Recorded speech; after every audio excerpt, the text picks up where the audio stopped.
एक ठाकुर जी के परम भक्त थे त्रिपुरदास, बहुत अच्छा चरित्र है उनका। तो त्रिपुरदास जी जो थे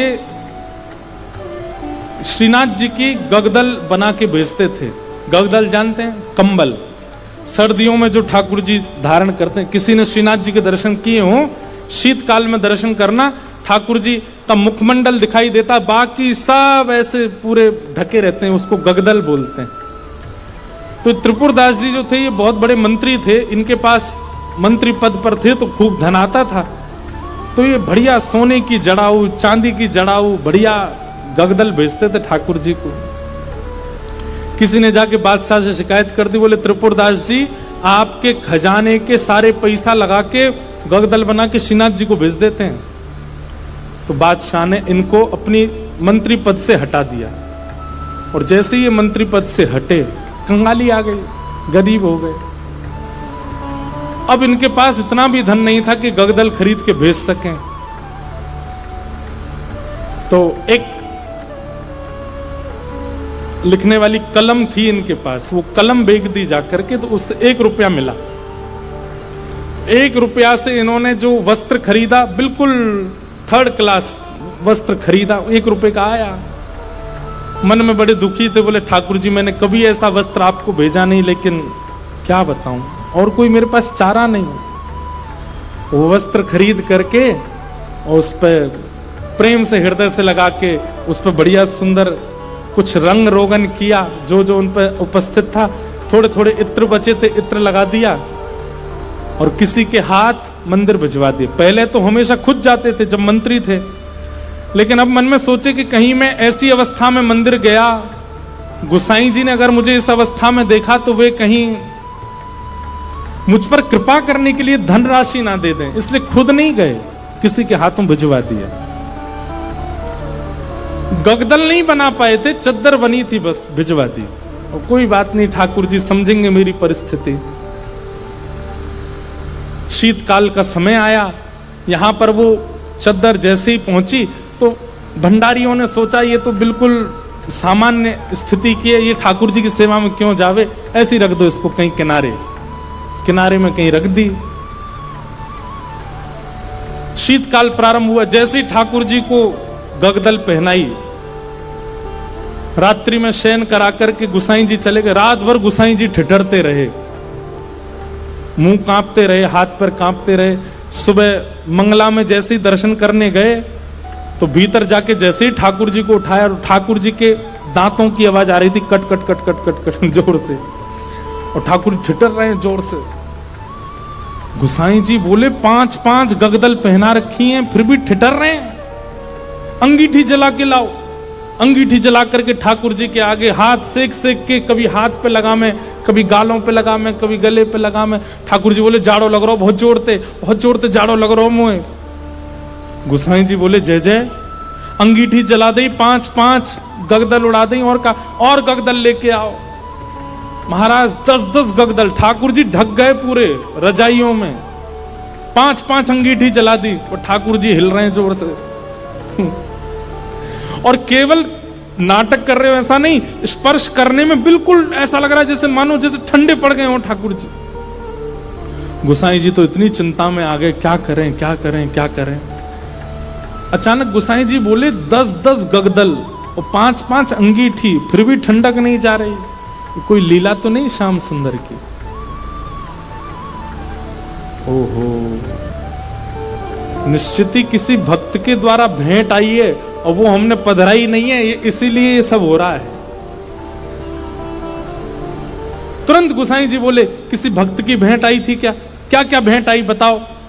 सब बताया, बोले ये भेंट आई है, पर एक बोला एक और आई है, वो पतली सी चद्दर आई है एक, उसका कपड़ा भी ऐसा हम भी नहीं पहने, वो रखी है किनारे। गुसाई जी बोले वही लेके आओ। लेकर के आए, सारे 10 के 10 गगदल हटाई, पतली सी बेकार से कपड़ा की वो चद्दर जैसे ही ठाकुर जी को उठाई, ठाकुर जी बोले पसीना आ गए मुंह, तो भैया मेरी सब्र जाड़ो चलो गो। अरे अंगीठी हटाओ, मुंह को बहुत जोर से गर्मी लग रही है। गोसाई जी बोले बलिहारी ठाकुर जी आपकी जय हो। आपको ना तो जाड़ा लगता है, ना भूख लगती है, ना प्यास लगती है, ना गर्मी लगती है। भक्त के द्वारा प्रस्तुत भाव स्वीकार करने के लिए सारे भाव प्रकट कर लेते हो।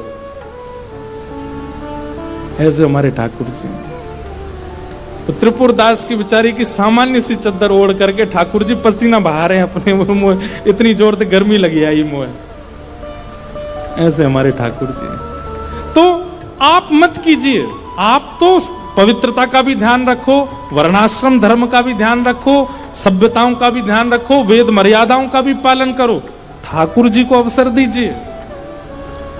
प्रेम आपका ऐसा हो कि ठाकुर जी नियम तोड़वाने की आज्ञा दें, अब श्रेष्ठता है।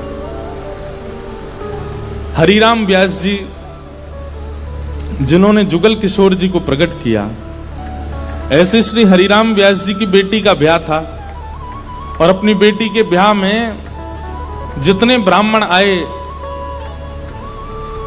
हरिराम व्यास जी अपनी बेटी के ब्याह से प्रसन्न नहीं थे। क्यों नहीं थे? कोई पिता अपने पुत्री के ब्याह से अप्रसन्न कैसे हो सकता है? लेकिन उनके मन में भाव था कि भाई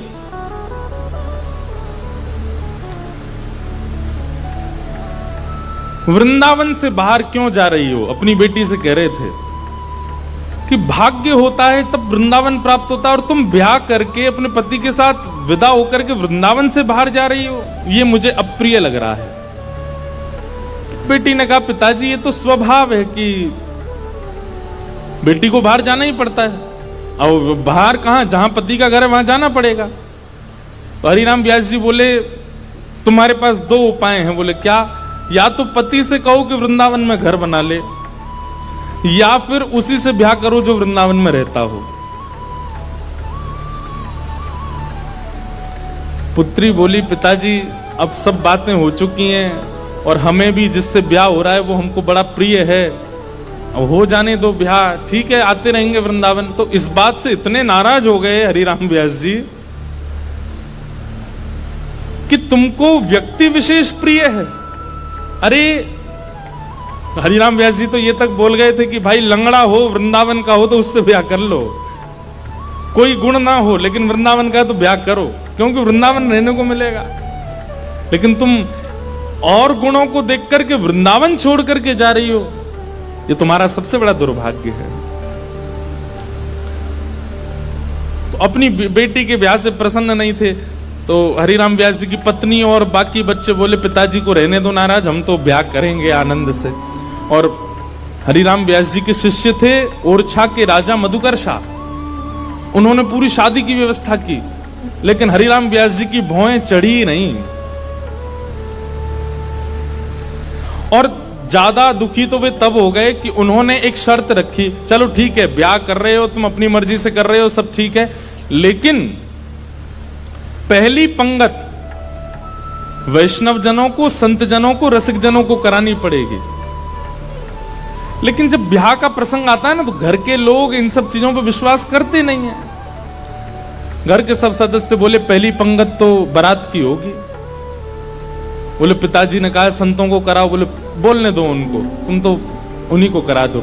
और रही बात संतों की, तो एक काम करते हैं, पहले ही पूड़ी कचौड़ी जो भी बना है दावत में पहले ही निकाल करके अलग धर देते हैं, जब संत आएंगे उनको पवा देंगे।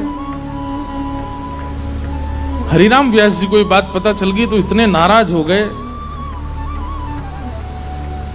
उनका एक पद भी है,